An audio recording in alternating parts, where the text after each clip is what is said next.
a toda esa comunidad médica. Gracias por estar acá presente. Estamos comenzando con nuestro segundo foro. Gracias a Clínica del Sol, estamos aquí presentes en el canal de YouTube. Para toda esa comunidad médica, actualizarnos un poco y también invitar a médicos especialistas de gran calidad, como el invitado que tenemos hoy.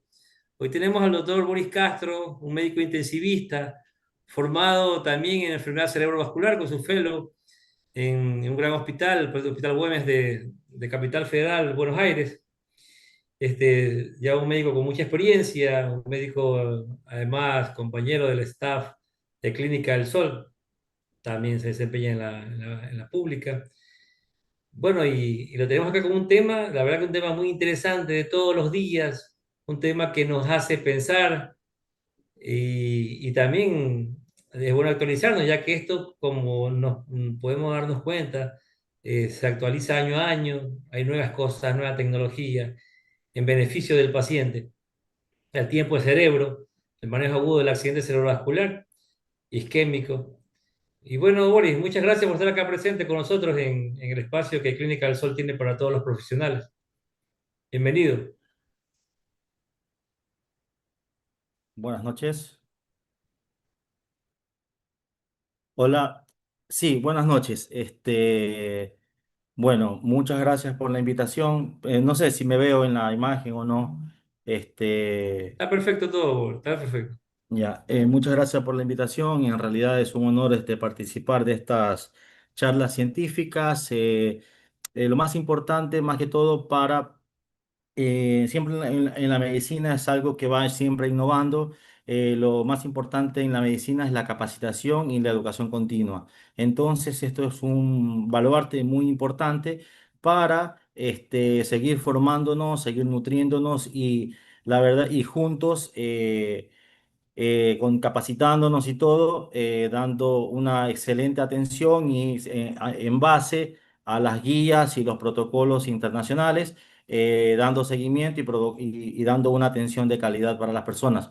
Lo que es la parte de la enfermedad cerebrovascular es un tema bastante importante, muy importante en realidad. No sé si opina lo mismo, Víctor, que es una de las enfermedades con más incidencias a nivel mundial, en la cual se presenta mucha discapacidad por esta enfermedad y hay mucho desconocimiento. Y lo más importante sería capacitar tanto al personal médico de enfermería y además también capacitar a la población en general para identificar los temas, perdón, para identificar los síntomas del ACV isquémico y así actuar de una manera rápida y minimizar el tiempo para empezar lo que es el tratamiento. ¿Sí? No sé si ya puedo empezar con la charla o Sí, Víctor. sí, claro, claro que sí, Boris, todo tuyo con los espectadores, ¿ya? Bueno. El cerebro humano contiene aproximadamente 86 mil millones de neuronas. Esto es lo que hablamos con lo que el tiempo es cerebro.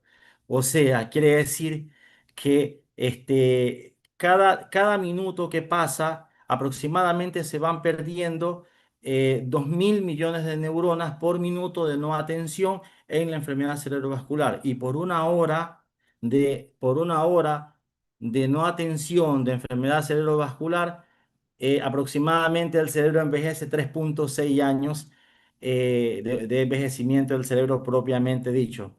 De ahí es que tomamos, tomamos la parte y la palabra de lo que es el tiempo de cerebro.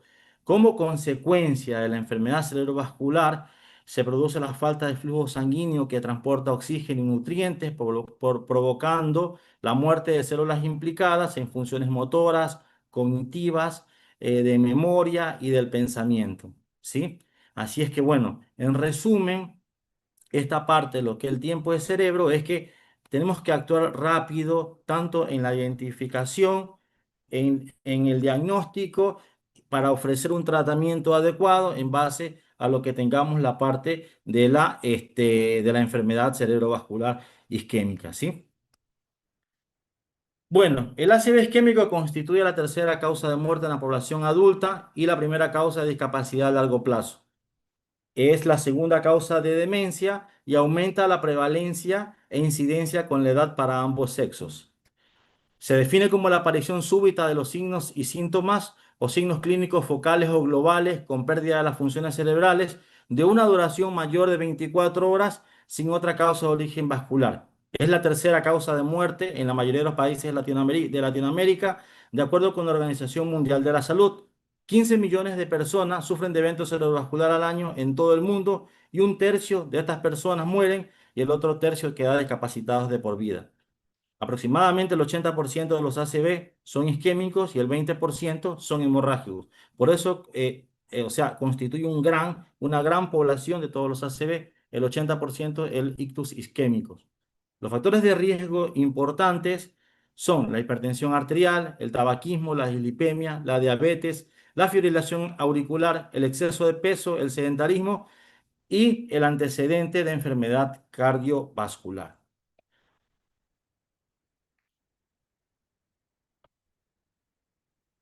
Hay muchos puntos importantes que tenemos que tener en claro. Como lo dije anteriormente, se define como la déficit neurológico de instauración aguda de causa vascular generando una obstrucción en una arteria secundaria a un evento trombótico o a un evento embólico. Ya lo vamos a estudiar esta parte un poquito más a fondo en la próxima diapositiva sobre la fisiopatología de la enfermedad cerebrovascular isquémica. Hay que evitar retrasos en la parte prehospitalaria. Y en el hospital, ya propiamente dicho el paciente, la atención aguda debe ser multidisciplinaria. Integrar a una unidad de emergencia, al servicio de neurología, la unidad de terapia intensiva y, en caso de tenerlo a disposición, una unidad de enfermedad cerebrovascular. Todo esto lo que va a reducir los tiempos de acción y va a reducir la mortalidad y las complicaciones futuras de la enfermedad cerebrovascular isquémica. ¿Sí? La fisiopatología de la enfermedad cerebrovascular isquémica en realidad se basa en cuatro puntales, en la parte trombótico, embótico, lacunar y hemodinámico. Trombótico quiere decir que un coágulo que se forma en una arteria cerebral ya estrechada por aterosclerosis o conduce a una obstrucción y por ende este déficit de paso de oxígeno y nutrientes al cerebro provocando isquemia cerebral. ¿Ya? Embólico quiere decir que un coágulo se desprende de la otra parte del cuerpo, por ejemplo, del corazón, viaja al cerebro y ocluye una arteria, provocando el infarto cerebral. El infarto de fisiopatología lacunar se produce por una obstrucción de los pequeños vasos profundos cerebrales. Estos vasos, básicamente en estos ACV lacunar, son unos ACV pequeños que principalmente se forman en los ganglios de la base a nivel cerebral y estos vasos pequeños son producto de nuestros antecedentes propiamente dicho, la hipertensión, la diabetes. Estos producen calcificación de los propios vasos, produciendo unos aneurismas, microaneurismas pequeños que se llaman los aneurismas de Charcot-Leydig, que estos producen una ruptura y una obstrucción del vaso y por lo cual causa el ACV lacunar. Y ahora también tenemos a disposición lo que es el ACV hemodinámico, oferta y demanda a nivel cardiovascular, una hipotensión sostenida puede producir una hipoperfusión cerebral e infartos cerebrales múltiples como causa de hipoperfusión y de disminución del aporte de oxígeno y nutrientes. Bueno, esto va a ser el puntal de lo que tenemos que ver, vamos a ver desde el principio hasta el fin. Desde el inicio de los síntomas hasta la administración con TPA o Tenecteplasa, ¿ya? En estas nuevas guías que han salido también avalan la Tenecteplasa.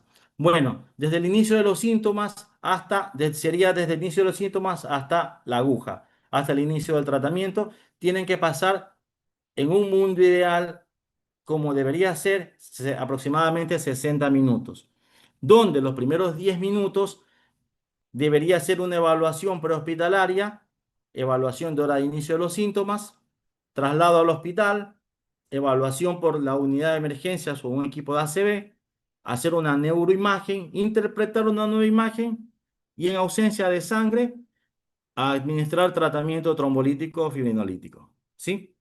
Esto es el resumen del todo el tratamiento. En las nuevas guías que salieron la semana pasada sobre la AJA y sobre el manejo del stroke, hablamos también, vamos a observar esta parte desde el inicio de los síntomas.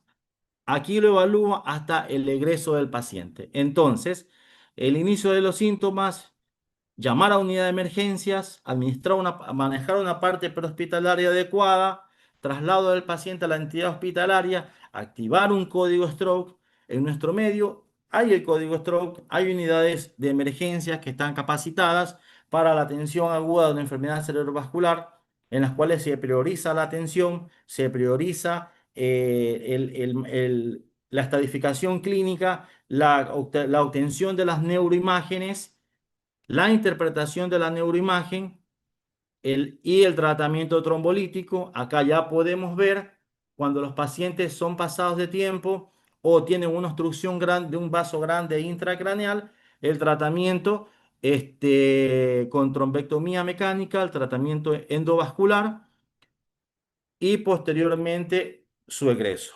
¿Sí? Entonces, desde el inicio, vamos a la parte prehospitalaria. La parte prehospitalaria es una parte bastante importante en la cual se requiere todavía mucha parte de capacitaciones para los paramédicos, para la población en general, capacitaciones, charlas, congresos. En realidad, en otros países hacen jornadas de capacitación para la población sobre los signos y síntomas de enfermedad cerebrovascular de inicio agudo. Entonces, para la escala de evaluaciones prehospitalarias tenemos las tres más conocidas, que son la escala de Cincinnati, la escala de Los Ángeles y la escala FAS. La escala de Cincinnati, que evalúa la parte de la sonrisa, la parte de la simetría facial, de elevar o no los brazos y articulación de las palabras. La otra, la escala de Los Ángeles, eso es un poco más complicada, que evalúa la edad, la ausencia de historia de convulsiones, la duración de los síntomas, la glucemia, simetría, y la escala FAS, que evalúa la parte facial, la parte de las extremidades, que en déficit focal de las extremidades, la parte del hablar y el tiempo de llamada a la unidad de emergencia, nuevamente para minimizar los tiempos de atención. Ya en el hospital, ya trasladado nuestro paciente a una entidad hospitalaria, la evaluación inicial debe de incluir, como todo paciente, una observación y adecuada protección de la vía aérea, evaluar el patrón respiratorio, una saturación de oxígeno por encima del 95%, medición de la presión arterial y de la frecuencia cardíaca, cuantificar el déficit neurológico, que ya lo vamos a ver más adelante, hacer una evaluación cardiológica, colocar dos vías de accesos periféricos. ¿Sí? Entonces, nuevamente, en caso de ser necesario, el ABC, ¿no? Asegurar la vía aérea, manejar adecuada ventilación, oxigenación, y la parte de la circulación, corregir variaciones de la presión arterial. No es que un paciente llegue a nuestra unidad de emergencia muy hipertenso y nosotros vamos a bajarle toda la presión arterial a valores normales. No, no debe ser así. La presión arterial no debe ser bajada por debajo del 20% de lo que ingresa el paciente. Ahí están los candidatos para hacer tratamiento trombolítico, que tienen que tener una presión arterial menos de 185-110. Y en caso de que se pueda bajar la presión, se puede usar como droga de elección la betalol o nitropuciato de sodio. En caso de no disponer la betalol, manejar el paciente que tiene más de 220 de presión arterial sistólica y si más de 120 de presión arterial diastólica, no son candidatos para TPA. Por eso hay que bajar la presión arterial, no de manera agresiva, repito. Y bueno, obtener para obtener los parámetros, como aquí dice, menor de 185-110 milímetros de mercurio. Las glucemias hay que mantenerlas normales, entre 80 y 140 milímetros miligramos sobre decilitro, perdón. Bueno, ya para evaluar en la etapa hospitalaria, para cuantificar a nuestro paciente para cuantificar a nuestro paciente el grado de déficit neurológico que tiene, existe la escala de NIH, que es una escala mundialmente utilizada, en la cual mide la gravedad del evento cerebrovascular isquémico y debe ser determinado por un médico entrenado en el uso de la escala de NIH. Como ustedes pueden ver, se evalúa desde el nivel de conciencia, las preguntas, la fuerza del brazo, de un brazo, del otro, la sensibilidad, el lenguaje, disartria, y todo se cuantifica. Entonces, dando como resultado de entre 0 y 42. Entonces, un paciente que tenga 0 no tiene probabilidad de tener stroke, de 1 a 4 un stroke menor, de 5 a 15 un stroke moderado, de 15 a 20 un de moderado a severo y más de 21 hasta 42 un stroke grave. Bueno, entonces ya tenemos a nuestro paciente que va ingresando, lo evaluamos clínicamente, cuantificamos el déficit neurológico focal. Ahora vamos a ver la parte de las neuroimágenes. La imagen de elección para la evaluación de la enfermedad cerebrovascular isquémica, que es a total disposición, es la tomografía simple de cerebro, con la cual podemos determinar si es que el paciente, el principal criterio de exclusión para la trombolisis sistémica es la aparición o el descarte de sangrado cerebral. La imagen diagnóstica debe ser sensible y específica para la detección del ACV, particularmente en la fase temprana. Los pacientes que ingresan con un déficit menor de 4,5 horas de evolución son candidatos a tratamiento trombolítico y la tomografía, como repito, puede ser suficiente para evaluar una trombolisis rutinaria. Y la tomografía simple es total, ampliamente disponible, identifica a los simuladores y distingue entre isquemia aguda o hemorragia intracerebral.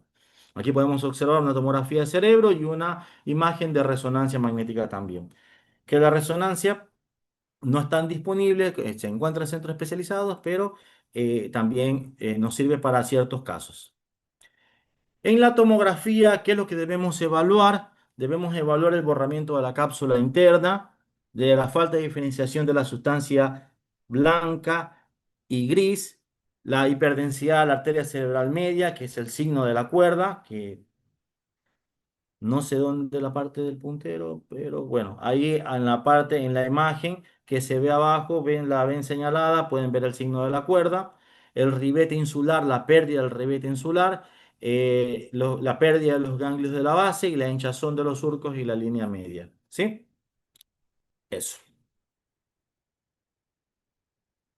Cuando vemos la tomografía de cerebro, nosotros podemos cuantificar cuantificar la extensión del ACV en la parte tomográfica y lo podemos cuantificar con la escala ASPEC, con el ASPEC Score.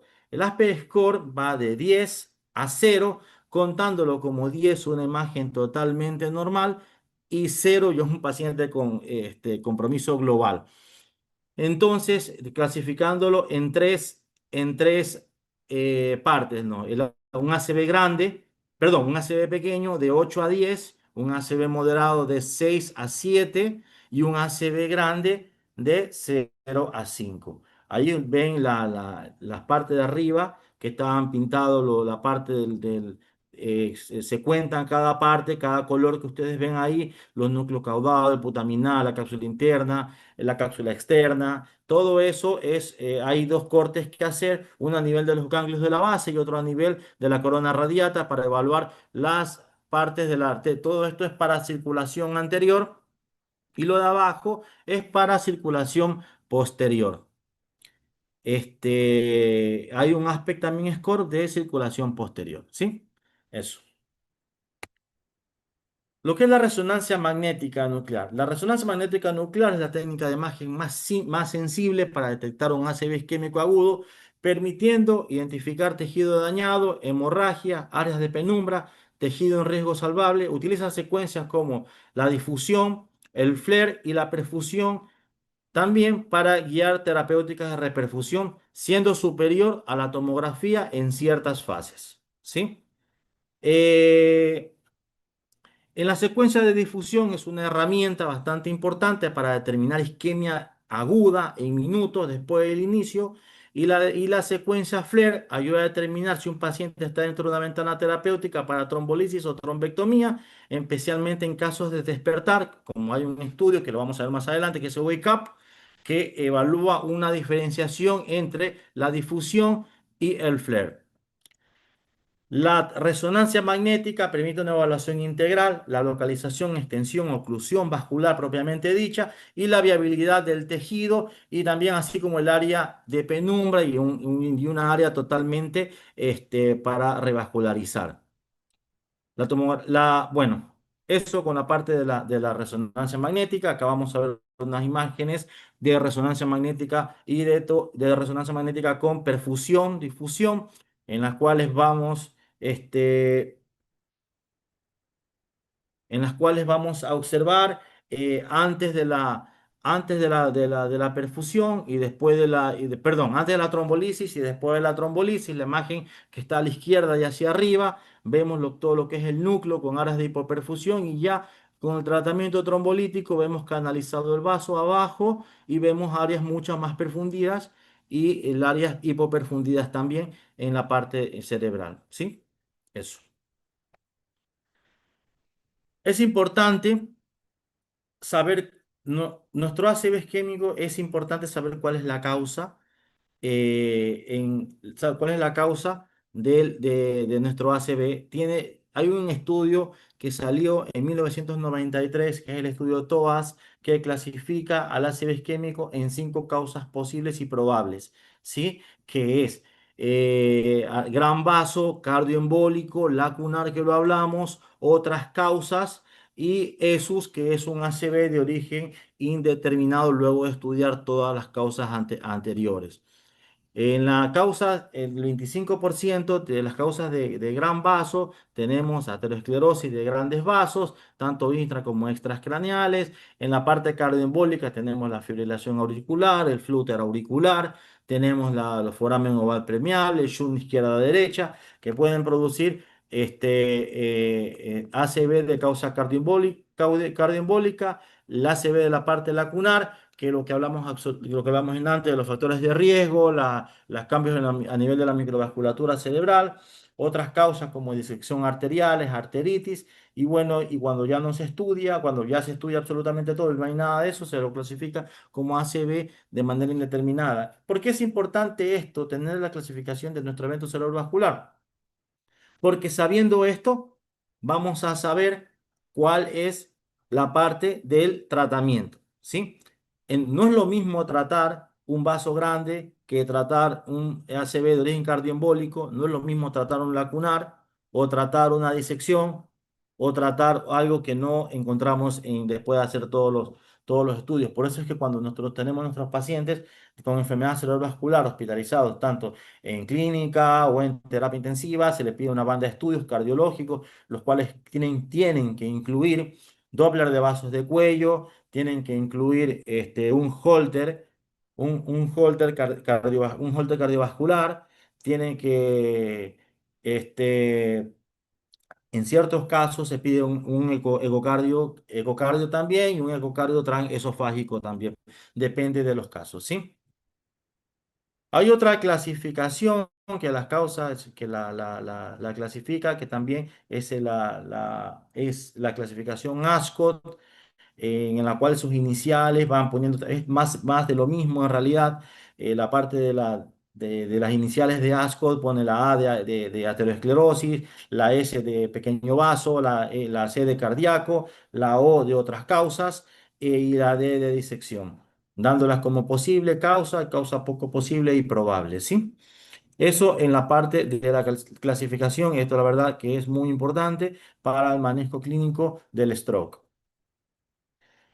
Bueno, aquí en este cuadro vamos a observar toda la parte de la evidencia científica en base para el tratamiento del ACV. Vamos a ver en en el primer cuadro de arriba, de la parte del tratamiento endovascular con trombectomía mecánica y en la parte de abajo los estudios que avalan, los estudios que avalan la trombolisis sistémica.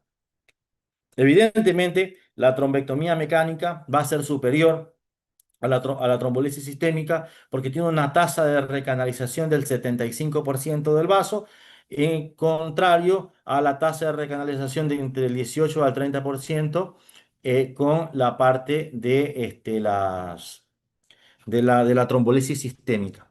Bueno, entonces los números que ven abajo del cuadro son las horas, de 1 hasta 24 horas. Durante toda la charla vamos a hablar de todos estos estudios, de la evidencia científica. tenemos el primer estudio que salió en 1995, que es el NINS, el cual avalúa la utilización de la alteplasa, de la TPA, de 0 a 3 horas en pacientes con eventos cerebrovasculares isquémicos, con IIH superior a 6. El otro estudio que vamos a ver acá, la parte es el ECAS, este punto, hasta que al fin puede poner el puntero, perdón. Bueno, esta es la parte del NINS, no lo veo reflejado, pero bueno.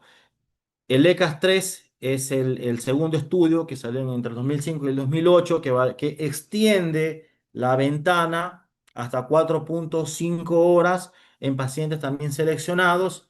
Y hay dos estudios más, en realidad hay bastantes, pero bueno, los de más relevancia, que es el Wake Up y el Extend. El Wake Up salió en el 2018 y el Extend salió en el 2019. El Wake Up avalúa la trombolisis sistémica hasta la sexta hora, guiada por imágenes por resonancia magnética, y el Extend también evalúa hasta la hora 9 la trombolisis sistémica en casos seleccionados con imágenes con tomografía o resonancia con perfusión. Estos son los estudios clínicos para la trombolisis sistémica. Vuelvo y repito, ¿sí? En la parte de la trombectomía mecánica, el estudio emblema es el Mr. Clean, que salió en el 2015. En el 2022-23 salió el Mr. Clean NOIB, que es, ya lo vamos a también a hablar un poco más adelante, y dos estudios que avalan la trombectomía mecánica hasta la hora 16, 18 y hasta la hora 24, que es el de Fast 3 y el Down Trial, que ya son estudios que se evalúan el Down con clínica y resonancia, y resonancia, el de Fast con resonancia con perfusión. Entonces, vamos a hablar sobre las ventanas terapéuticas. Vamos a comenzar con la trombolisis sistémica. Vamos a hablar de la ventana de 3 horas, de 4 horas, 4,5 horas, y la ventana de 6 a 9 horas. Todo con tratamiento con TPA o tenecteplasa. Para la primera ventana, que el inicio de los síntomas sean antes de las 3 horas de intervalo del tratamiento, que tengan una edad mayor de 18 años. En menores de 18 años se evaluará el beneficio. Exclusión absoluta. Aquí dice un montón de cosas, pero es la sangre. En realidad, cuando la presencia de sangre excluye la trombolisis sistémica, ¿sí?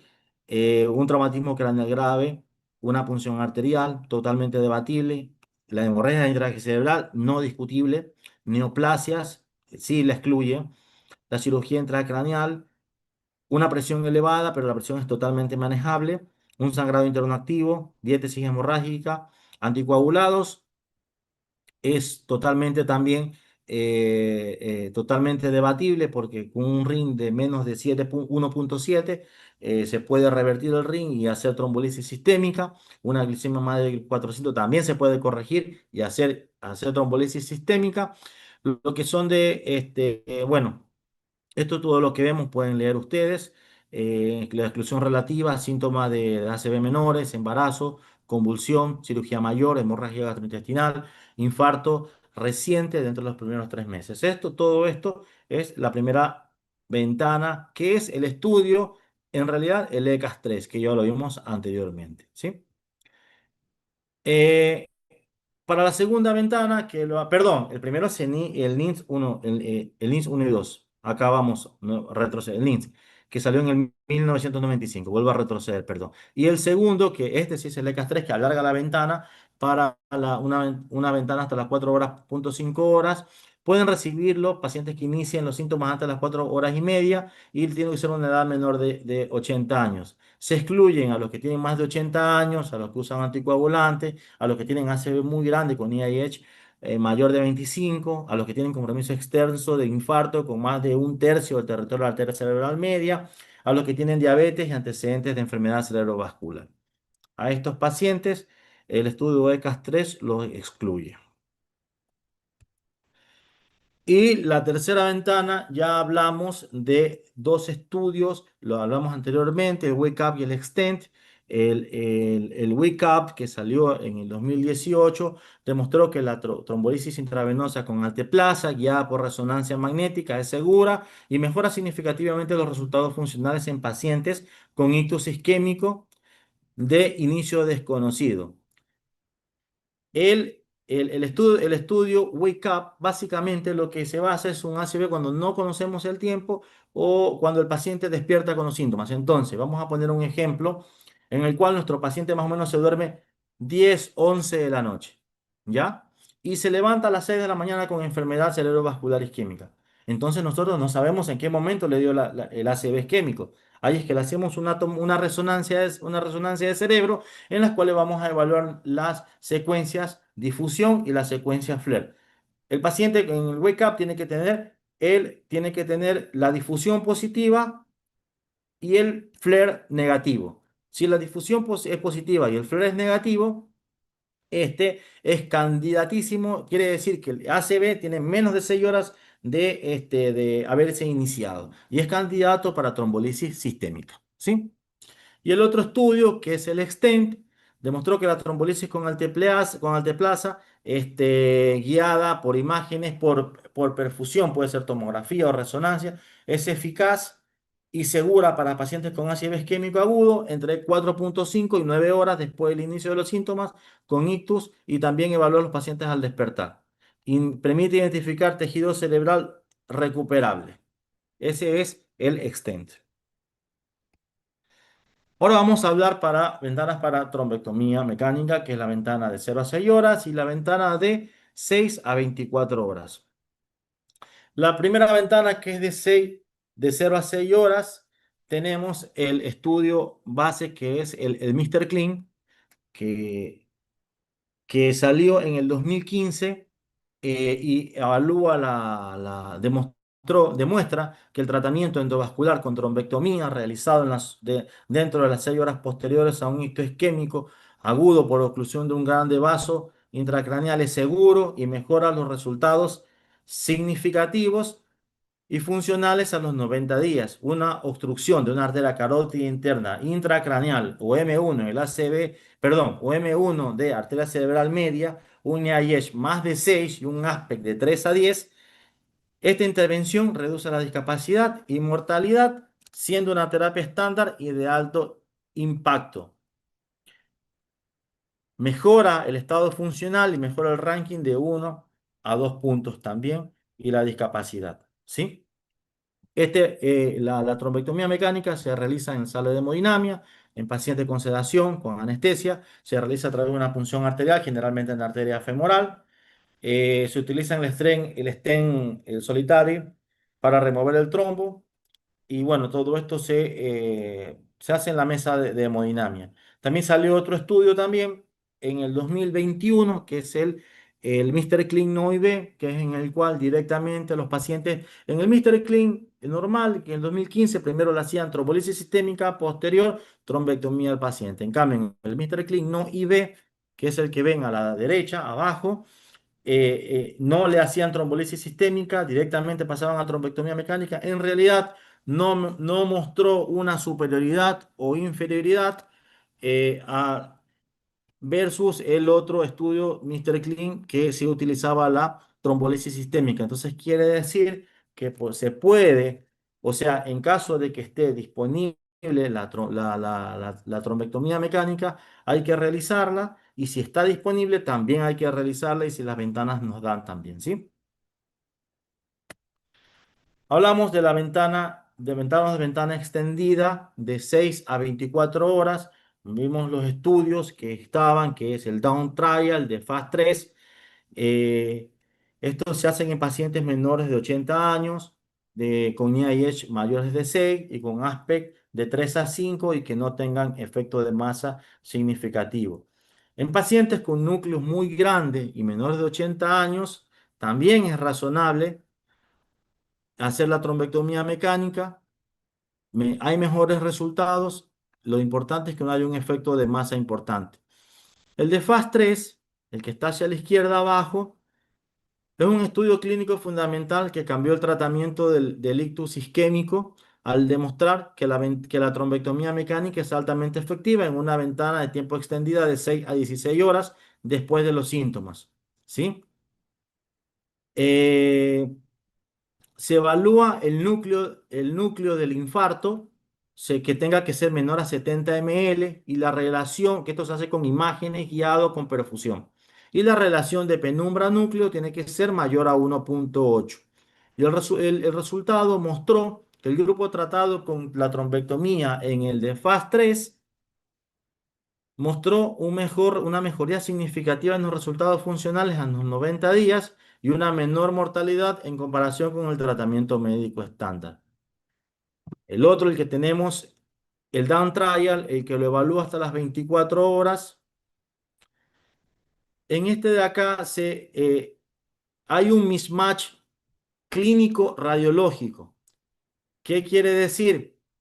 Que el paciente tiene NIH más de 10 y un volumen pequeño en la tomografía o resonancia con perfusión, un núcleo pequeño, ¿sí? En estos pacientes son altamente seleccionados para lo que hicieron tres grupos en realidad y son altamente seleccionados para trombectomía hasta las 24 horas, ¿sí?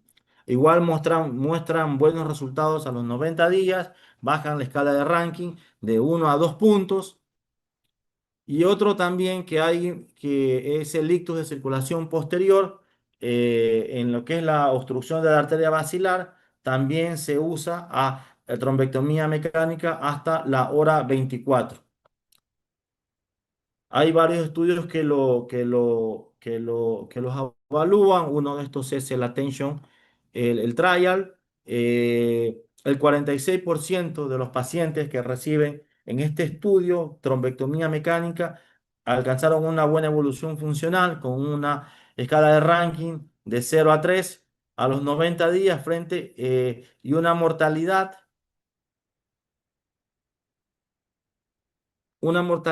bajando la mortalidad, reduciendo la mortalidad al 23% versus al grupo que no se le hizo la trombectomía de 37%. ¿Sí? Bueno, ahora vamos a conocer un poco la parte del fármaco, el medicamento, que en realidad está altamente disponible en las unidades de emergencias del Ministerio de Salud Pública. Bueno, nosotros en la Clínica del Sol también lo tenemos, que es la Alteplasa. La alteplasa, la dosis de la alteplasa es de 0,9 miligramos por kilogramo de peso y con una dosis máxima de 90 miligramos. El 10% tiene que ser administrado en bolo y el otro 90% tiene que ser administrado en 1 hora en bomba de difusión continua. ¿Sí? Acá vemos la parte porque sé que también nos ven en enfermería, la parte de la preparación, cómo se reconstituye, porque son dos ampolletas, una es el polvo y el otro es el disolvente, cómo se prepara el fármaco, luego se mezcla y luego, con lo que dije anteriormente, el 10% se da en bolo y el 90% restante en 1 hora por bomba de infusión continua. ¿Sí? Es un medicamento, en realidad es costoso, pero bueno, totalmente efectivo, avalado por múltiple evidencia científica. Después de la administración de la TPA, aunque también se está utilizando bastante la parte de la tenecteplasa, la dosis es 0,25 miligramos por kilogramo hasta dosis máxima de 25 miligramos. Está aprobada por la FDA en los Estados Unidos. Se está usando bastante la parte de la tenecteplasa, ¿sí? Los controles posteriores y requerimientos, hay que revisar los criterios de inclusión y exclusión, como lo hablamos anteriormente, control de la presión arterial.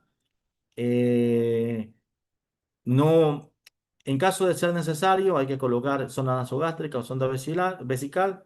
En ese momento, preinfusión, 2 vías, como dije anteriormente también. Controles durante la infusión. Hay que tener un control estricto de la presión arterial. Tomar la presión arterial cada 15 minutos. Si la presión sube, administrar la betalol o nitropusiato, depende de disposición. hacer un examen neurológico seriado, hacer escala de NIH y Glasgow, y atender posibles efectos adversos como angiodema, sangrado intracranial o sangrado sistémico. Entre los principales efectos adversos tenemos el principal es el sangrado. Hay que evitar que el paciente se lesione, evitar inyecciones intramusculares, evitar sondas durante la administración. Es algo que sea totalmente necesario. No administrar aspirina, heparina ni anticoagulantes durante las primeras 24 horas. Reacciones alérgicas también se ven, broncoespasmo, edema de labios y lengua. Se puede administrar corticoides en caso de que, de que presenten estas complicaciones. O adrenalina también 1 miligramo y disponer de equipo de reanimación e intubación. Lo que mencioné anteriormente, el control de la presión arterial es bastante importante. Una hipertensión arterial hace un mayor riesgo de transformación hemorrágica y una hipotensión arterial ya hace lo que es un riesgo de isquemia y de perfusión cerebral. ¿Sí? Hay que tener precauciones y advertencias. Si se sospecha de hemorragia intracerebral, la infusión de TPA puede ser detenida y solicitarse una tomografía de cerebro. Si existe deterioro neurológico, evidencia de sangrado o alguna de las siguientes alteraciones de la presión arterial, como las dije, las mayores o las menores, evaluar. No administrar aspirina, anticoagulantes, aspirina o anticoagulantes durante las primeras 24 horas. Evitar punciones arteriales en localizaciones de difícil compresión. Evaluar orina, material fecal, contenido gástrico y otras secreciones. ¿Sí? Factores que se asocian a un mayor riesgo tras administración de TPA: la hiperglucemia, diabetes mellitus, la gravedad basal de los síntomas, edad más de 80 años, retraso del tratamiento, tratamiento previo con aspirina o anticoagulantes, antecedentes de insuficiencia cardíaca, baja actividad de inhibidor de actividad de plasminógeno, violaciones al protocolo NINS. Hay que mantener una saturación mayor de 94%, la necesidad de intubar, marca mal pronóstico o un deterioro neurológico, no administrar oxígeno a pacientes sin hipoxemia, mantener una normotemperatura, indicar antipiréticos, bajar la fiebre, hay que descartar infección, hay que hacer un monitoreo cardíaco, debe estar monitorizado por lo menos de las primeras 24 o 48 horas.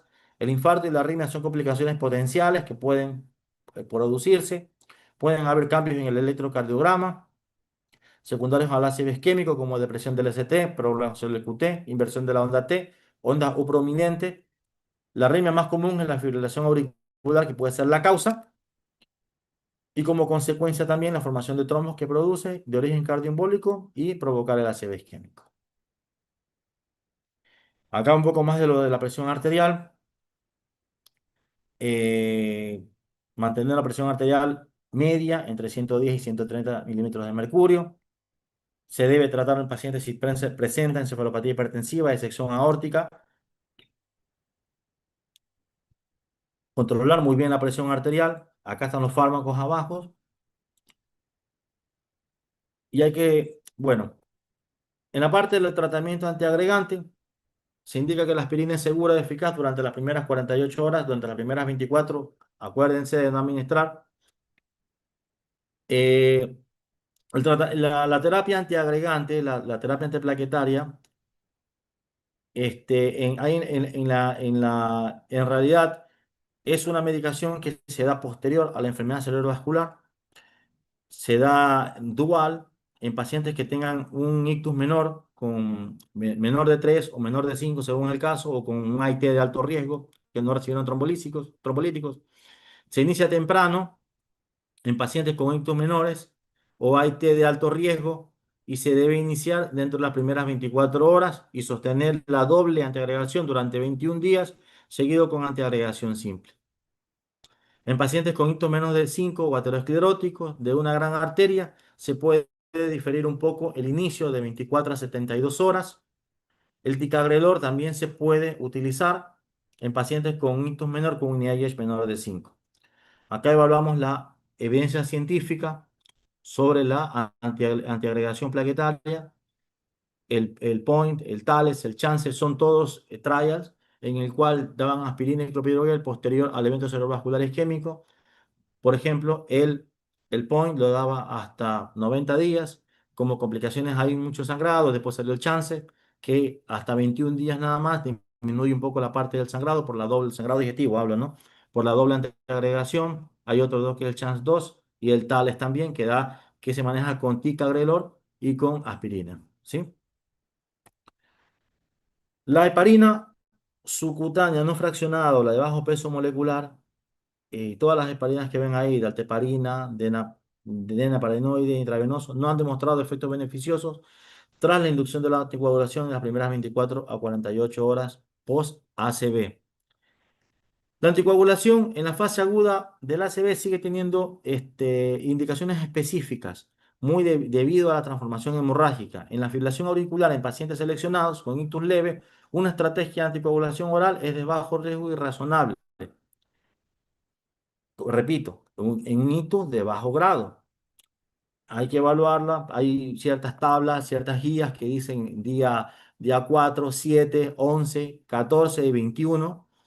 Se puede extender la anticoagulación. Y en caso de disección arterial, con una arteria carótida externa extracraneal o la arteria vertebral, es razonable antiagregantes o anticoagulantes.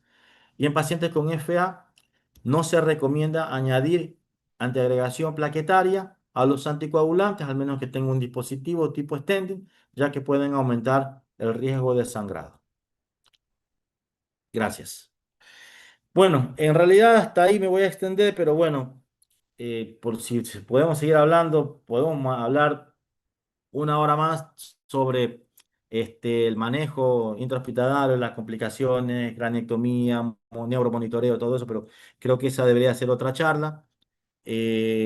Siempre nuestros pacientes tienen que ser también rehabilitados desde el momento cero de internación. Siempre tiene que existir, antes de dar la vía oral, hay que hacer un test de deglución.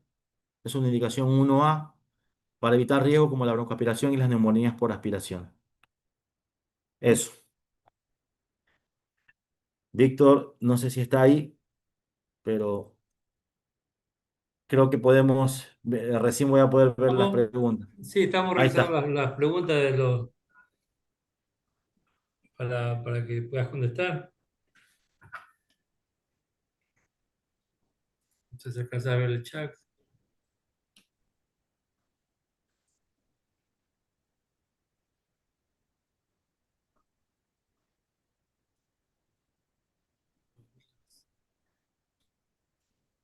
A ver.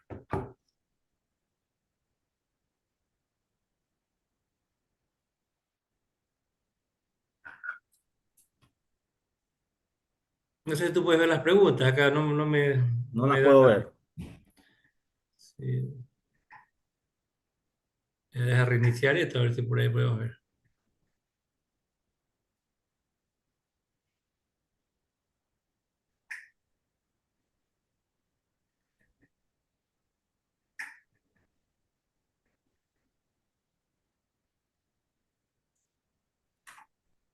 Bueno, tú sabes que este es un tema, o sea, como les decían antes, a diario, ¿no? Y que vemos que hay cambios día a día, y por la cual nosotros, para mejorar la calidad del paciente, tenemos que actualizarnos en cada momento.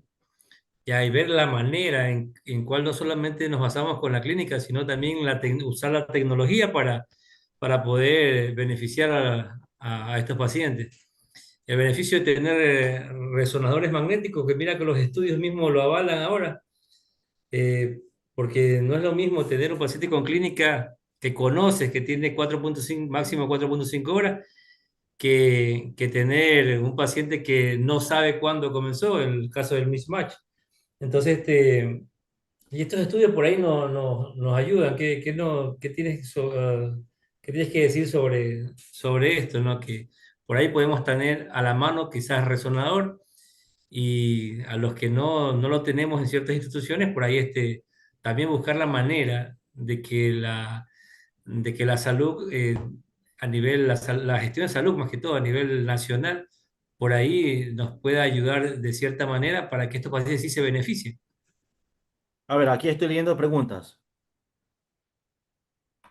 Ya estoy leyendo las preguntas. Ahora sí puedo tener acceso a las Ya, preguntas. perfecto. Ya. Dice, doctor Fernando Rueda, dice, como usted bien lo dijo, según aquí al 2026, donde le ponen un fuerte uso a la tenectoplasa. ¿Qué opinión tiene? En realidad, la TNT Plaza tiene ciertas ventajas porque es de un solo bolo de administración, tiene mayor afinidad para la fibrina, la vida media es más larga, por la que mejora la reperfusión vascular y puede, pero y disminuye también los riesgos de sangrado. Esas serían las ventajas de la TNT Plaza. La otra es la disposición. Acá no tenemos mucha disposición en nuestro medio, solo la parte de la TNT Plaza, como creo que lo dije durante la charla, que en Estados Unidos está autorizada, se está usando y bueno, y creo que poco a poco se va a expandir un poco esto y la vamos a tener en algún momento. Perfecto, ahí podemos ir con otras. Estoy bien, bueno, aquí uno de nuestros usuarios, dos buenas charlas, solo una duda. No me queda claro qué hallazgo imagenológico permite indicar trombectomía mecánica en ACV isquémico fuera de la ventana clásica de 6 horas. Es una pregunta de Nexar García. ¿Qué hallazgo imagenológico permite indicar trombectomía mecánica en ACV isquémico fuera de ventana clásica? Los mencioné. Está el Down Trial y el de Fast 3, que ambos son seleccionables, uno por el mismatch clínico imagenológico y el otro por la ventana de perfusión, difusión. Esos dos estudios avalan la trombectomía mecánica.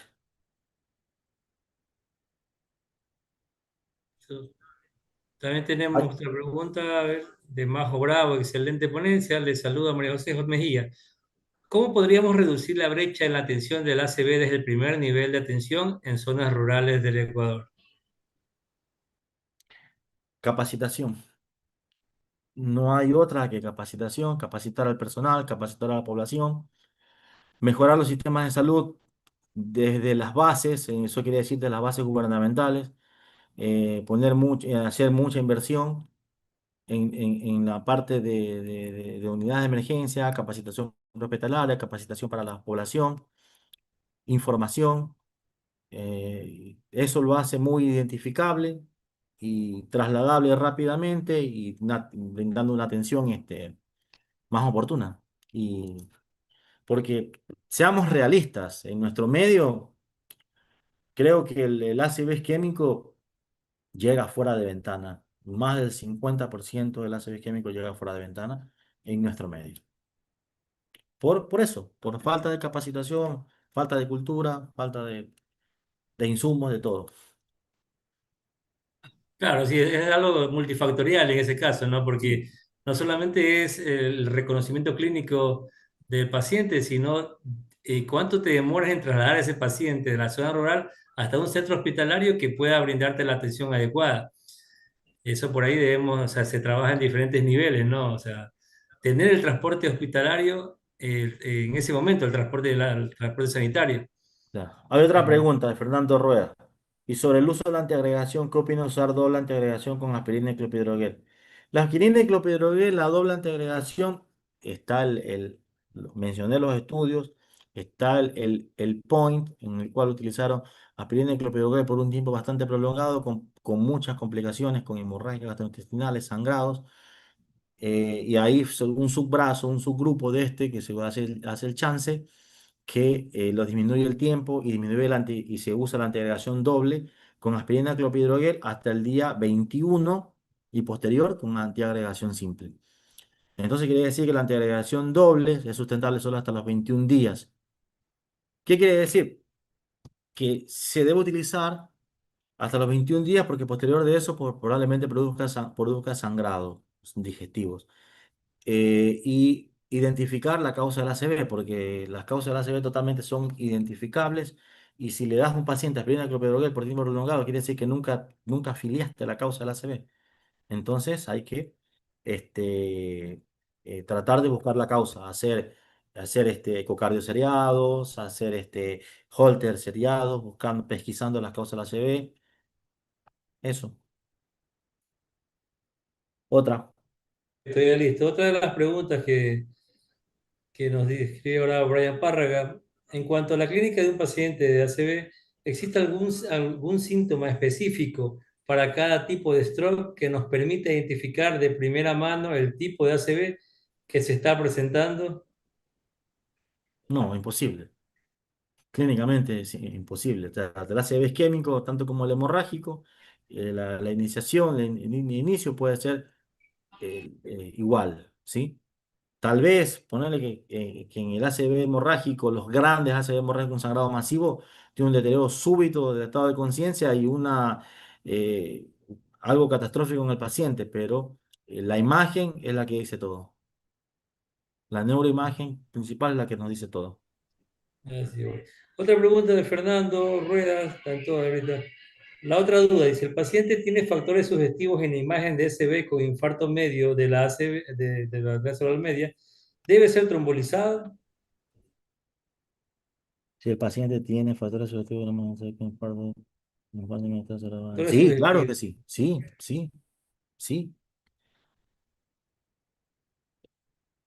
La trombectomía mecánica no está disponible en todos lados. En la trombolisis sistémica, por ahí, en muchos lados sí.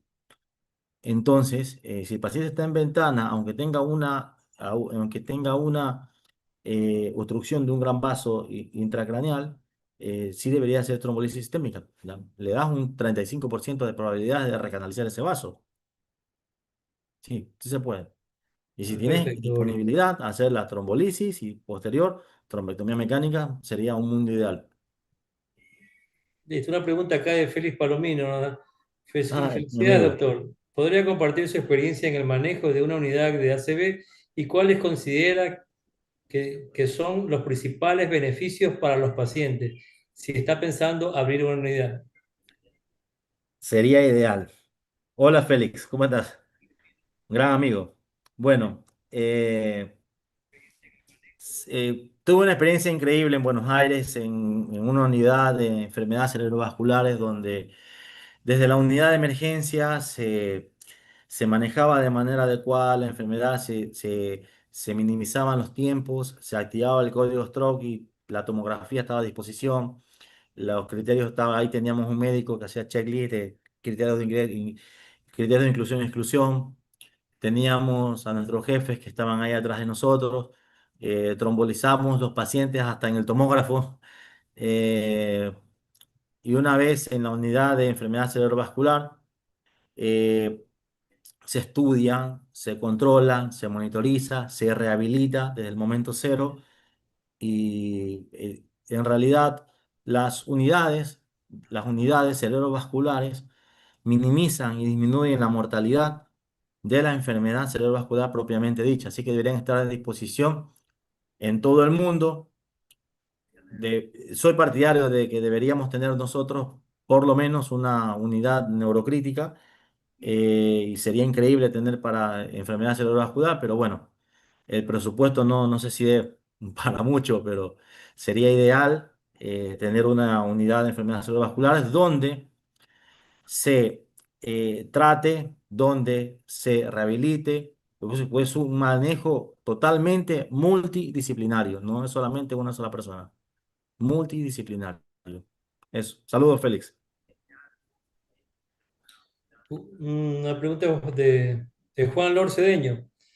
Respecto a la utilización de la tecnología, el PC Aspect aparece como una opción con IA. ¿Qué opina de su aplicación? Le mandan saludos, Boris.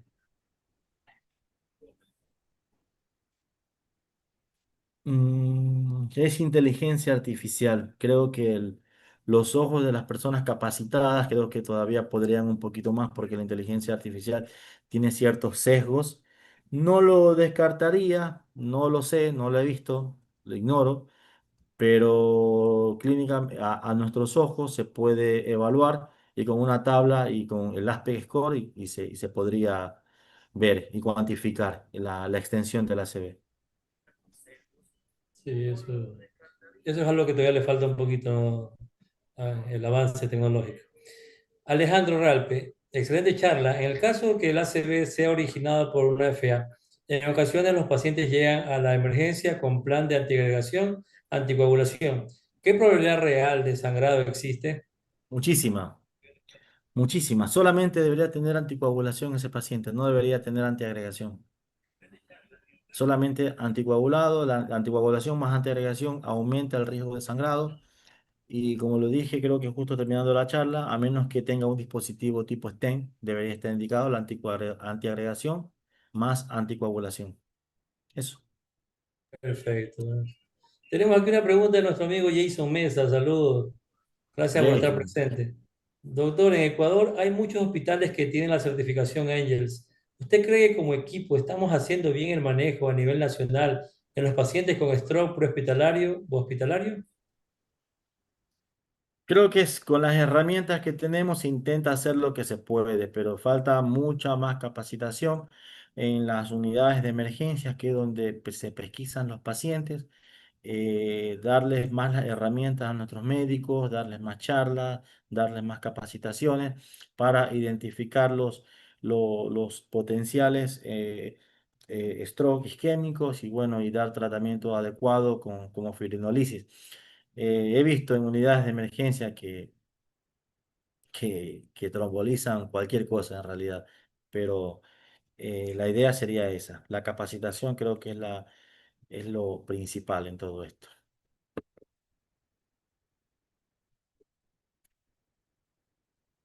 Siga. Ya, perfecto. Doctor, muchas gracias por su excelente ponencia. Nos pone Roque. ¿Cuál es su criterio sobre algoritmos de inteligencia artificial para determinar qué pacientes es mejor realizar trombectomía mecánica? Algo hablamos de eso, ¿no? Algoritmos de inteligencia artificial.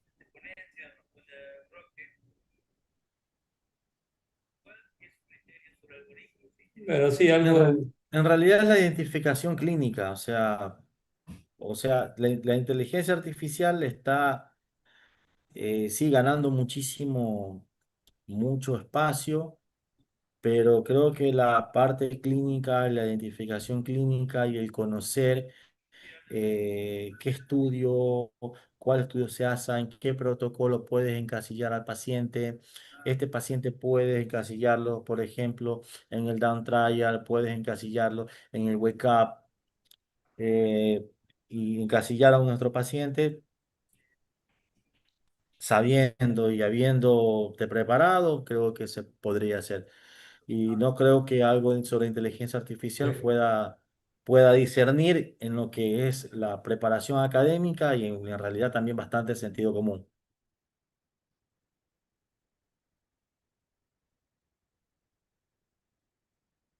Listo. Tenemos aquí Dani Moreira también nos ha enviado una pregunta. En algunos de los estudios, ¿ha habido cambios en el manejo del edema cerebral en el contexto del paciente del SB?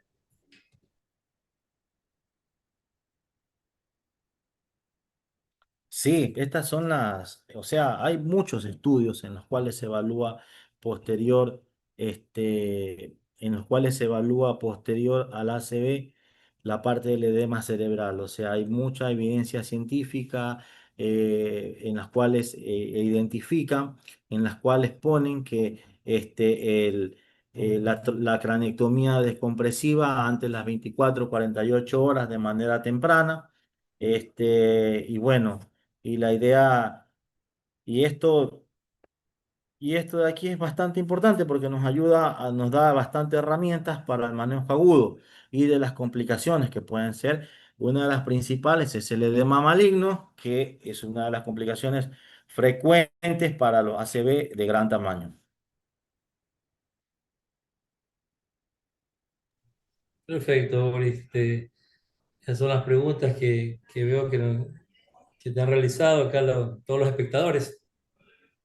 La verdad, yo te agradezco mucho por esta charla. No te digo, es un tema muy importante porque la comunidad médica la vivimos día a día esto, ¿no? Y es un problema que nos va desde la medicina laboral hasta la medicina crítica, de un gran gasto del presupuesto. La verdad que tiene muchos intereses este tema. Por eso es que se dedica tanto presupuesto a sus estudios y día a día, bueno, vamos aprendiendo. Ahora tenemos unas nuevas guías 2026 y de seguro tendremos así muy seguido, ¿no? Eres un médico con mucho conocimiento sobre este tema, por eso Estamos muy a gusto de que hayas estado acá con nosotros en este foro de Clínica del Sol, todos los viernes en la noche.